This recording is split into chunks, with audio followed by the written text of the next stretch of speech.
Welcome back to my channel, and if you're new, my name is Christy and I am a licensed hairstylist, and in today's video I'm going to show you how I do a curtain bang. This is the fourth part of a series of videos where I focus on different parts of a haircut. The first video was how to cut your hair straight across. The second video was how to make some long layers that blend in really nicely with the hair. The third video was face framing layers, and now this fourth video is a curtain bang. Why I decided to separate the face framing layers video from the curtain bang video is because if you like the way the face framing looks, you could just stop there. But a curtain bang is very similar, the way you cut it and section the hair on face framing layers, but just shorter.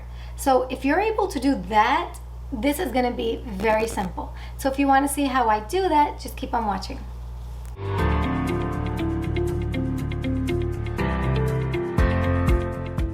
So first things first, what are you gonna need? I always like just to establish this so when you do sit down to do this, you have everything that you need in front of you. You want a comb or a rat tail comb so you can section your hair off properly. You need some hair clips. Any kinds of clips will work. A hair tie so you could tie back the part that you're not going to be working on at all. And most importantly, scissors that were made for cutting hair, and a bottle of water maybe so you can wet your hair, the section that you're working on. You can do it dry, that's okay also. I'm gonna do it on wet hair, but if not, just go and wet the section that you're gonna cut and you'll be fine. So what I'm gonna do is make sure that my hair is divided right in the middle, and you could use your nose to bring it up and see where it is, but you want to make sure it's in the middle, because curtain bangs were intended to be parted in the middle, not on the side. I mean, you could after you cut it, but you won't really have that effect. So you want it in the middle, so when you style it and comb it and just push it forward, it has that curtain effect. And important to note that there are a lot of kinds of curtain bangs. Curtain bangs could be short and then just have the longer pieces on the side. They could be a little longer around the nose, the cheekbones, around your mouth, around your chin. I would say anything underneath the chin would be considered long face framing layers that could be styled like curtain bangs, right? So just know that I'm gonna do them longer, but you can do this shorter. Let's just move this out of the way for now because we are going to be combing that back. So a curtain bang sectioning could be brought back as far as you want it, depending if you want a stronger bang or not. So if you want a stronger bang, maybe you want to come up to where your hair is, like where the comb would lay flat on your head, and where you could see that that it starts to like curve down. If you want that, I don't. I want it to be softer, so I'm not going to go that far back. So I'm basically going to go back maybe like 2 inches.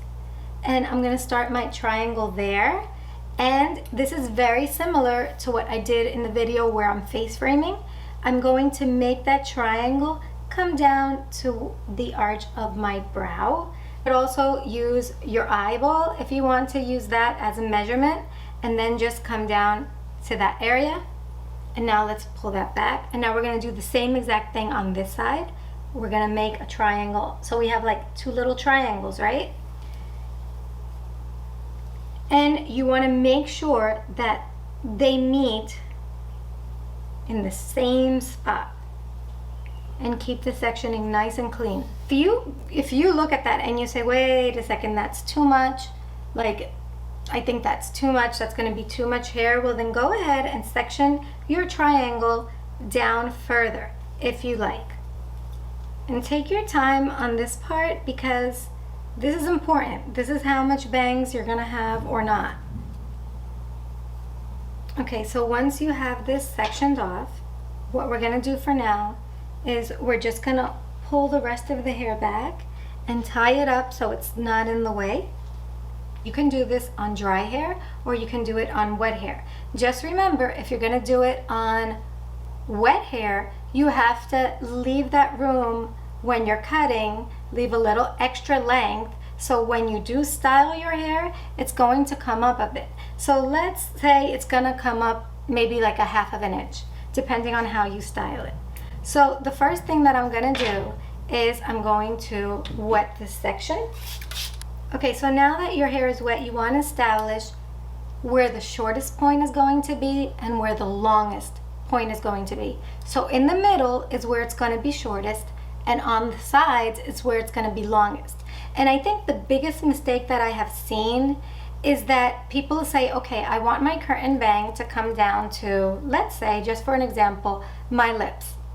And then they cut a straight line, and that's perfect. But I don't think they kept in mind, once they angle it and give it that angle that the curtain bang is supposed to have, where this part is longer than this part, the bang comes up shorter than they might have wanted. And then they say, wait, I went too short, I would have wanted it to be longer. So that's how come it's so important to establish where you want the shortest length to be. So in my case, I'm thinking that I want the shortest length to be practical for me. So what I want to be able to do with my shortest length is be able to put it behind my ear, because that's what I do, and I need to be able to take the hair out of my face. So I'm always going to make sure that this piece I can put behind my ear. So I already know that it could come to the middle of my chin. So okay, that's where that's going to be. Now where do I want my longest layer to be? Well, I would like it to come down far enough so I can actually see an angle when I cut it. Because if I don't give myself room to have an angle, I'm just gonna have a line that is almost a straight line, and that's basically a regular bang. That is not a curtain bang. Curtain bangs have an angled effect. So what you want to do is first establish your shortest piece. So my shortest piece is going to be around here, right? My longest piece should be like way down here so I can see a nice angle. So what I'm going to do first is I'm going to cut the longest piece. My longest piece is going to be right here, and that's exactly where I'm going to cut it right now. And you could go longer than you intended. You could always go shorter in the end. I am going to elevate it a bit and cut where I think I should cut, which is right here. And I'm just going to cut a straight line.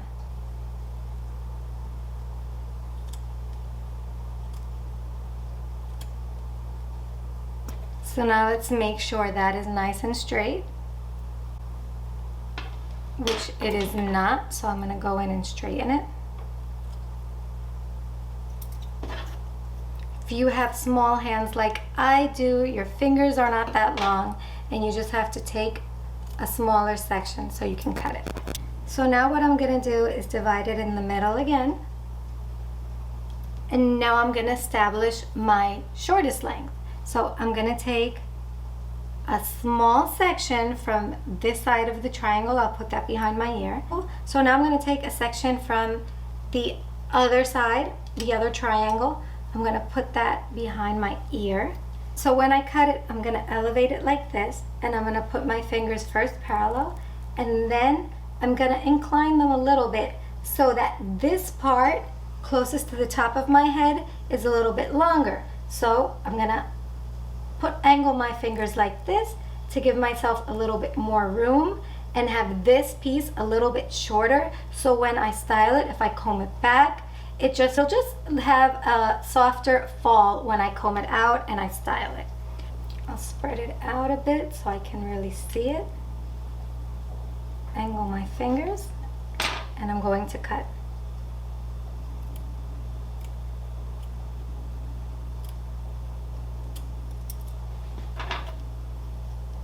So now I've established the length of my shortest piece. So now comes the easy part.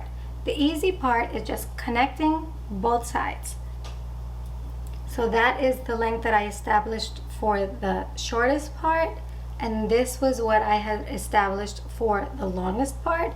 So I am going to bring this now completely to the side, and I'm going to angle my fingers like this. And there I have my guide. And what I'm going to do is now connect this. And I'm going to start from the bottom and kind of go from the bottom up until I meet that guide and I'm on an angle. Now if I look at it, I see that I can still go in a little bit more. So I'm just going to hold it right in front to the center of my face, and I'm just going to cut those pieces to make it meet.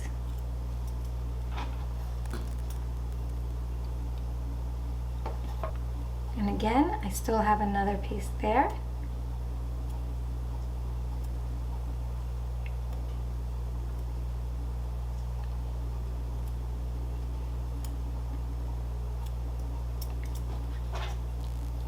And there I have a nice angle, and I'm happy with that. So now I'm going to do the same to the other side. And again, I'm going to over direct my hair, angle my fingers, and I'm going to work my way up from this end length to make it meet my guide.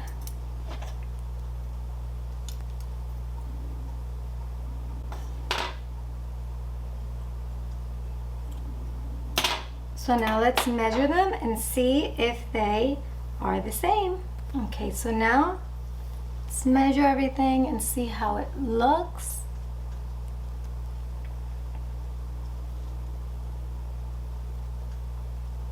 See if the front pieces measure up and the side pieces measure up, and they look okay. And I'm about ready to style it, but I want to show you something. When I let this loose and I bring this forward, I did do some face framing layers, but now you could see that it's disconnected from the rest of my hair. So these are the face framing layers that I had made. And so as you can see, it almost blends in perfectly. But if I wanted to just make it blend even more, I could just cut a little bit. Just comb this down and just see that little bit right here where it's not like, you could see this layer and then you see this is a little bit longer. I could just very gently come in and cut just a few tiny pieces of hair. And now I could do the same thing on this side. Just gonna do the same thing on this side.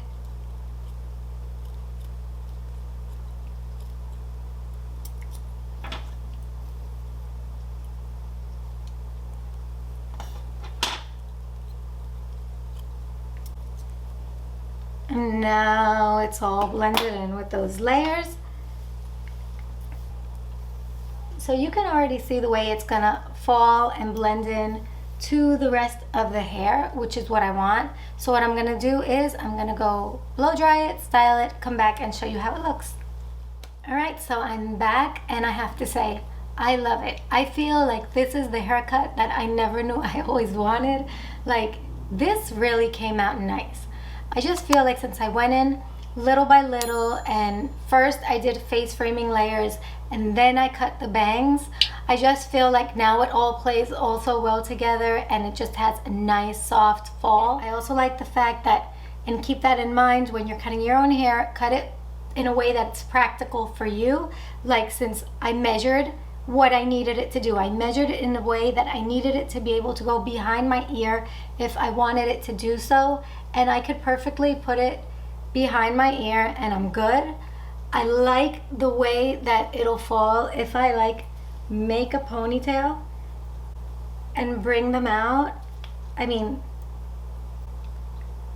that's very, very pretty. Like, just to make a ponytail like that, be able to, it's just great. I love it.